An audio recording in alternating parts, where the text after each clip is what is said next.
Hey, Akila Entertainment ya inodisi mkuziwiratu kutembenuza mafilimu kuchoka ku chizungu kuvaya ku chichewa. Ndabwera ndi Vira Mnyamata otembenuza so mafilimu kuchoka ku chizungu kuvaya ku chichewa. Nkhani ndi straight monga Malawi mukudziwa nthawi zambiri mmavuteka kwambiri mwapeza mafilimu omasula ndi anyamata kanda achina Polo, achina Akila, achina Vira, achina ndani wose, achina Iwenja wa Filipi.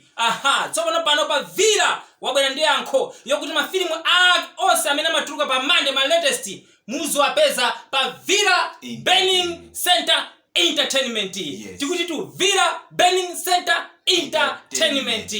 Ya nonse amene mumabena maflash amene muli ndi makompyuta mukufuna mafilimu oti onse otheratu kandi igweuje kuyambira 1 mpaka na chakuti uko yonse otheratu osati zong'amba zoduladula kulonera lero 1 kuzaonera pati 8 kuyambira pa 2 kufika pa 6 ili kutiko simukuziwa so kuti zinaenda bwanji koma pa Vira mukayipeza filimu yonse kaya ndi India kaya ndi chani ka Sailini ya Akila Entertainment yonse latest muzikapeza pandani pa Vira Burning Center Entertainment.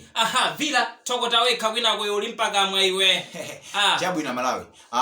Ineyo ndikupezekera muzinda wako Kauma nonse anthu amene makhala kwa Kauma musadandaule mafilimu pano azisatika ndipo simukene odandaula noti muzichita kuyembekezera lachiwiri musavutike kupita lachiwiri noti mukapeze mafilimu pa Burning Center.